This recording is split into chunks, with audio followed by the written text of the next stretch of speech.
Hello, how are you? My name is Shad Irshad. आज जो story मैं आप लोगों के लिए लेके आया हूँ इसका नाम है साइनाइड किलर। साइनाइड किलर क्यों इस स्टोरी को मैं कह रहा हूँ ये आपको आगे जाके पता चलेगा। ये स्टोरी आगे जाके इतनी भयानक और घातक होने वाली है कि आप सोच नहीं सकते।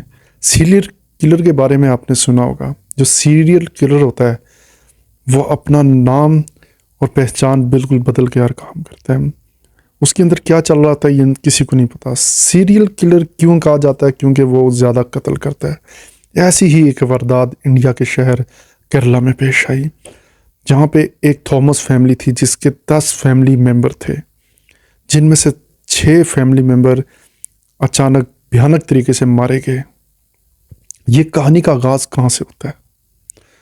कहानी का आगाज़ सन 2007 से होता है, जब जूली की शादी रॉय थॉमस से होती है। जूली एक लड़की, एक देहात की वहाँ से पढ़ लिख के आई थी और लव मैरिज कह सकते हैं आप।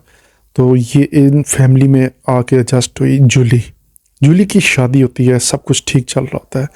जिस घर में जूली की शादी होती है वो उसको थॉमस फैमिली कहा जाता है। थॉमस फैमिली में सबसे जो बड़े थे उनका नाम था टॉम थॉमस, जो कि 65 साल के थे। ये खुद भी एक लेक्चरार थे। और इनकी जो वाइफ थी एमिना थॉमस, ये भी एक लेक्चरार थी जो कि रिटायर हो चुकी थी। इन्होंने बहुत मेहनत से एक घर बनाया था बहुत बड़ा। इनके 2 बेटे और एक बेटी थी। आगे भी इनकी फैमिलीज मेंबर थे, लेकिन इन्होंने बहुत मेहनत करके एक बहुत अच्छा आलीशान इस पूरी मर्डर सीरीज को देखा जाए तो ये कब अपीयर होती है, कब जाहिर होती है? जब केरला के उस शहर में रश लगी होती है, कब्र के पास, उस ग्रेव यार्ड के पास रश लगी होती है, जहाँ एक औरत का पोस्टमार्टम किया जा रहा होता है। मतलब उसको लेके जा रहे होते हैं पोस्टमार्टम के लिए। और ये सन 2019 यानी 2019 में पता चलती है। उस टाइम इस पूरी कहानी का खुलासा होना शुरू हो जाता है।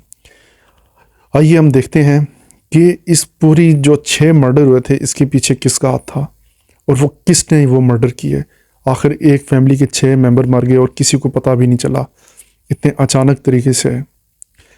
आगे बढ़ते हैं, आप मेरे चैनल को लाइक और सब्सक्राइब ज़रूर कीजिएगा ताकि मैं आप लोगों के लिए मज़े की स्टोरीज लेके आता रहूँगा।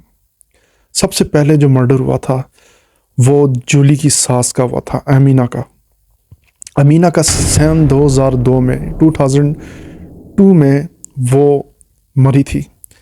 उसकी डेथ ऑफ कॉज ऐसी थी कि वो पानी पीते ही अपने मतलब के रूम्स में, दूसरे रूम्स में गई थी। जब उनके घर में एक छोटा सा फंक्शन चल रहा था, किसी की बर्थडे पार्टी थी, तो वो चीखना चलाना शुरू हो गई और ज़ोर ज़ोर से सांस लेना शुरू हो गई और अचानक से उनकी डेथ हो गई।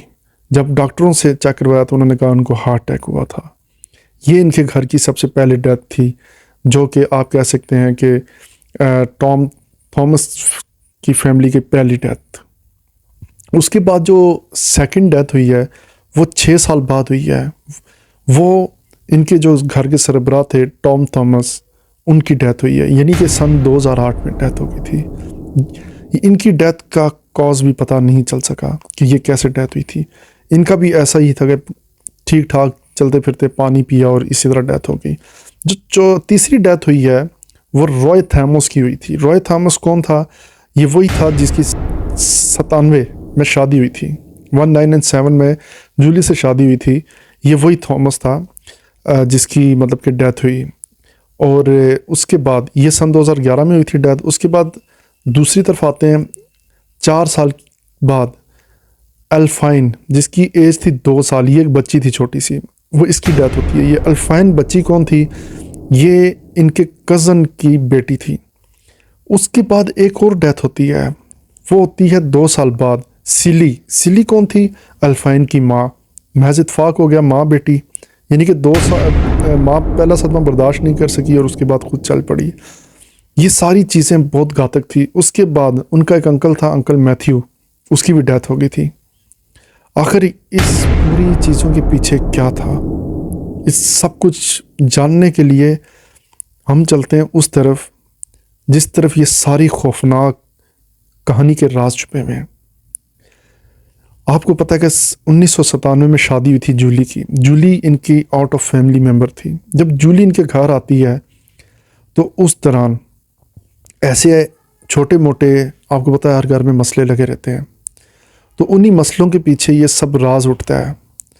अब मैं आपको एक बताता हूँ कि जूली को भी अरेस्ट कर लिया था पुलिस ने सन 2019 में शक के बिना पे।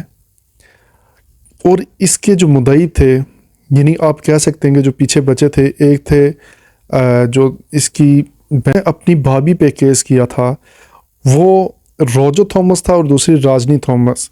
ये दोनों वही फैमिली मेम्बर थे, यानी कि आप कह सकते हैं कि इसी फैमिली के मेम्बर थे। यानी कि जो मरे थे उसका भाई और बहन, यानी कि थॉमस के बहन और भाई। तो इन्होंने ये खदशा ज़ाहिर किया था कि इसमें हमारी भाभी मुलव्वस है, और उस बिना पे इसको अरेस्ट कर लिया गया था। जो पहली डेथ हुई थी थॉमस की, जब थॉमस की मतलब कि डेथ हुई थी, उसमें ही ये साइनाइड किलर का एक पॉइजन है, उसको मतलब दिया गया था। यानी कि पोस्टमार्टम में वो हुआ सामने आया था, लेकिन ये चीज़ मतलब हिडन हो गई थी, बाद में चीज़ ख़त्म हो गई थी। लेकिन उसके बाद जब दूसरी चीज़ की तरफ हम आते हैं कि जो लास्ट डेथ हुई थी सिली की हुई थी। सिली की डेथ की पोस्टमार्टम रिपोर्ट जो सबके सामने 14 साल में आप कितनी अंदाज़ा लगा सकते हैं कि इस औरत ने कितने घातक तरीके से इन लोगों को मारा। लेकिन इस चीज़ के पीछे क्या था, इसके पीछे क्या राज था? जब जूली से पूछा तुमने अपने खामद को क्यों मारा, क्यों मतलब अपनी सास को मारा, क्यों ससुर को मारा, क्यों मतलब कि अपने कज़न की वाइफ को मारा, तो उसने सारी चीज़ें बताई। ये एक साइकोपैथ औरत थी जिसकी एज 47 थी। जूली को जिस फैमिली से आई थी वो इतनी कोई वेल सेटल्ड नहीं थी। जूली ने झूठ बोल के इनकी फैमिली में एडजस्टमेंट किया, अपने आप को पढ़ा लिखा शो किया कि मैं एक टीचर हूँ, और उस जाति भी थी। लेकिन वो जाति कहाँ थी? वो अपनी किसी बॉयफ्रेंड के पास जाती थी जो कि सुनियार था, उसी से वो साइनाइड किलर लेके आई थी, और आहिस्ता आहिस्ता इस पूरे प्लान को उसने सर अंजाम दिया था।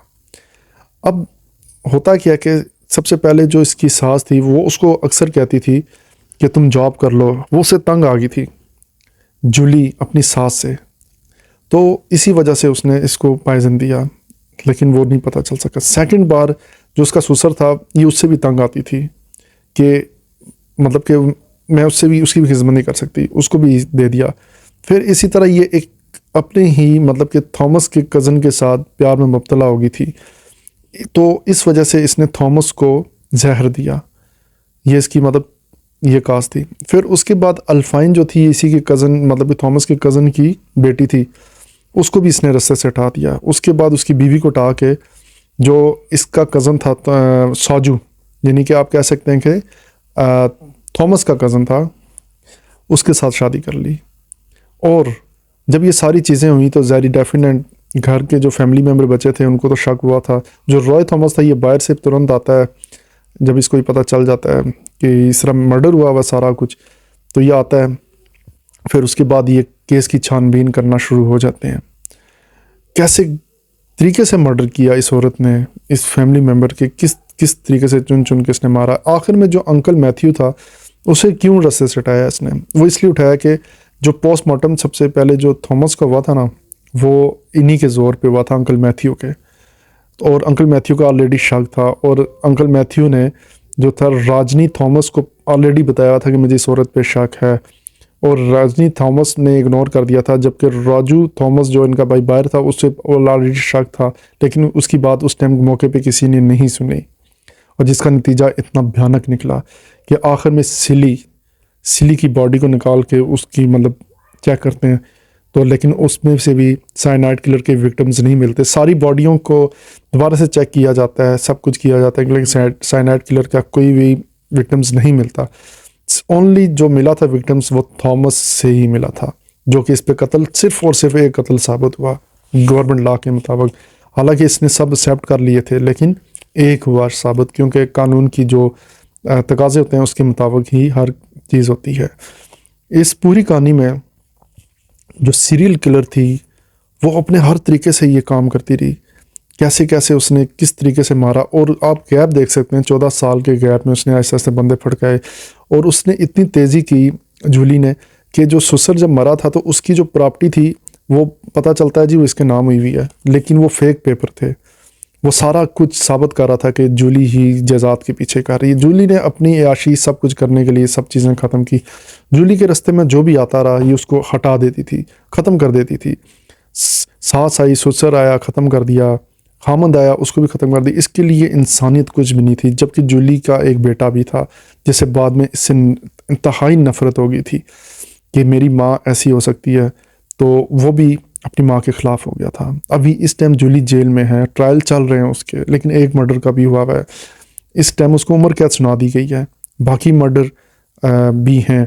और जब उसकी बहन ने, थॉमस की बहन ने जूली से कहा कि तुमने क्यों हमारी फैमिली मेम्बर को मारा, तो जूली ने एक ही बात की कि मेरे से गलती हुई है, ऊपर वाला मुझे माफ़ कर देगा। ये एक क्रिश्चियन फैमिली थी और इनका एक अकीदा है कि हम जितनी भी बुराई कर लें हमें एक दिन माफ़ किया जाएगा। लेकिन माफ़ की कुछ सूरत हाल होती हैं, उस सूरत हाल में माफ़ किया जाता है।